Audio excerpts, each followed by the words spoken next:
Online पर electronics products की best deal ढूंढ रहे हो तो उल्लासनगर शिवाजी चौक पर मिलेगी सबसे सस्ती डील, सिर्फ महालक्ष्मी सेल्स पर।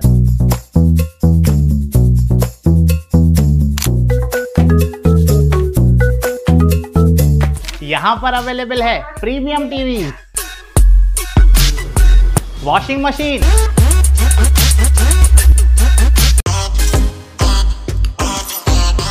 फ्रिज में भी बहुत सारे ऑप्शंस मिल जाएंगे, double door and single door में भी। AC, air cooler, TG cooler, deep freezer, आटा चक्की, laptop, water purifier, home theatre, inverter, batteries. Best offers के लिए विजिट कीजिए महालक्ष्मी सेल्स, शिवाजी चौक, उल्लासनगर 3।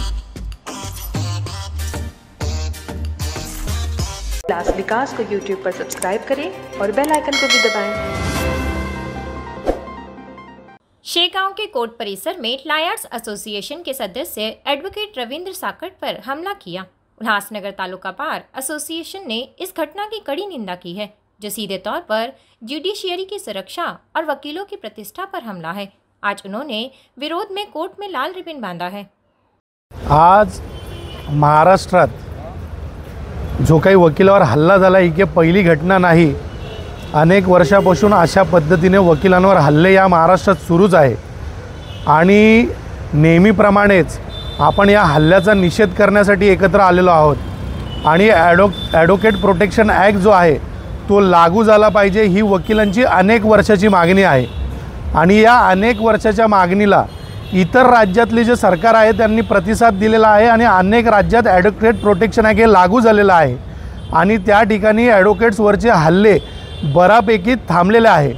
पण पुरोगामी म्हणणाऱ्या महाराष्ट्रात माहीत नाही का कुणाचंही सरकार येऊ ॲडव्होकेट प्रोटेक्शन ॲक्ट लागू करण्यासाठी फक्त आजपर्यंत आम्हाला आश्वासनच मिळालेली आहे, परंतु आजची जी घटना आहे त्याच्यामध्ये आम्ही एक पाऊल पुढे आलेलो आहोत।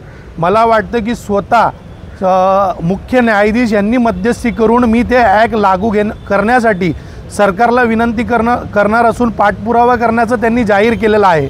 म्हणून आजचा जो बंद आहे तो आम्ही मागे घेऊन फक्त निषेध या ठिकाणी करत आहोत।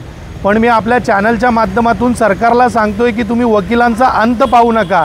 अशाच पद्धतीने जर वकिलांवर हल्ले सुरू राहिले तर आम्ही फक्त वकील नाही आहोत, तर आम्ही या स्टेटचे नागरिक आहोत, आम्ही तुमचे मतदार आहोत आणि तुम्ही जर आमच्यावरच्या हल्ल्यांना सिरियसली घेत नसाल तर तुम्हाला याचं जे काही प्रतिसाद आहे ते योग्य वेळेस दाखवल्या जातील मतपेटीतून आणि याच्यातून तुमचं फार मोठं नुकसान झाल्याशिवाय राहणार नाही।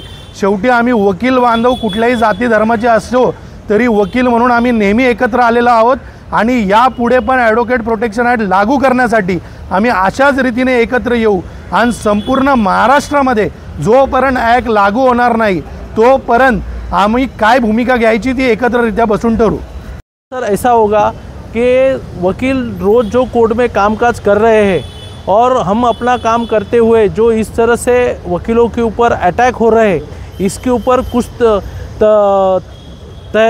तय तक हम लोग रेस्ट्रिक्शन लगा सकते हैं, क्योंकि आज कैसा है समझो किसी वकील को गाली गलौज किया या मारा तो जो इंडियन पिनल कोड या न्यू अपना भारतीय जो BNS कानून आया है वो कानून के तहत सिर्फ NC रजिस्टर होती है, लेकिन अगर एडवोकेट प्रोटेक्शन एक्ट आएगा तो उसमें कॉग्निजेबल ऑफेंस रजिस्टर होगा। इससे इस तरह की जो मनोवृत्ति है उसको रोका जा सकेगा और एडवोकेट को प्रोटेक्शन मिलेगा। जिस तरह से डॉक्टर लोगों को स्पेशल एक्ट उनका बन के उनको प्रोटेक्शन मिला है कि उनके हॉस्पिटल पे अटैक होता है तो कॉग्निजेबल ऑफेंस दाखिल हो सकता है, उस तरह से हम वकीलों को भी प्रोटेक्शन मिलेगा, कॉग्निजेबल ऑफेंसेस दाखिल होंगे और इस तरह के जो अटैक होते हैं ये इनका प्रमाण हम कम कर सकते हैं या इसको रोक सकते हैं। नमस्ते, मैं एडवोकेट मल्लेश चलवादी। आज हम लोग यहाँ पे वकील वर्ग जो है ये शेगांव में हमारे एक वकील के ऊपर जो हल्ला हुआ वो कोर्ट में काम करते समय वो पक्षकार का क्रॉस एग्जामिनेशन ले रहा था, उसके बाद में उस बात को गुस्सा के उसके विरोध के पक्षकार ने उनके ऊपर हल्ला किया, बेदम मारहान किया उनको। तो उसके निषेधार्थ आज हम लोग जो है लाल फीता लगा के यहाँ पे आंदोलन कर रहे हैं। एक्चुअली हम लोग आज काम से आलिप्त रहने वाले थे, हमारे बार काउंसिल ने वैसा निर्णय भी लिया था, परंतु इसमें हाई कोर्ट ने ये लिया, इंटरफेरेंस किया और उन्होंने हमें रिक्वेस्ट किया कि आप आपका जो आंदोलन है आज के दिन स्थगित कीजिए। और उन्होंने हमें आश्वासन दिया कि जो एडवोकेट्स प्रोटेक्शन एक्ट है, जो वकील के संरक्षण के लिए बनाया गया है, वो हम आने वाले अधिवेशन में इसको लागू करेंगे। ऐसा उन्होंने आश्वासन दिया हाईकोर्ट के चीफ जस्टिस के सामने सॉलिसिटर जनरल ने एज वेल एज सरकार के मंत्री ने। तो वो आश्वासन के मुताबिक आज हमने जो हम काम से अलिप्त रहने वाले थे, उसके बदले में हमने आज लाल फीता लगा के हमने इस घटना का निषेध किया है। और हमारी सरकार से मांगनी है कि आने वाले अधिवेशन में एडवोकेट्स प्रोटेक्शन एक्ट आप लागू कीजिए, जिस वजह से जो वकीलों पर आए दिन हल्ले होते हैं, ये सब कहीं ना कहीं रुकेगा और एक अच्छा मैसेज जाएगा और लोग वकील से झगड़ा करने से पहले 100 बार सोचेंगे कि उनको कायदा फेस करना है। तो मेरी विनती है सरकार से कि उन्होंने जल्द से जल्द एडवोकेट प्रोटेक्शन एक्ट लागू करे। अगर उन्होंने इस अधिवेशन में ये कायदा लागू नहीं किया तो हम इसके अगेंस्ट में तीव्र आंदोलन करेंगे, ऐसा यहाँ पे मैं घोषणा करता हूँ। ब्यूरो रिपोर्ट, उल्लासनगर, उल्लास विकास। उल्लास विकास को YouTube पर सब्सक्राइब करें और बेल आइकन को भी दबाएं।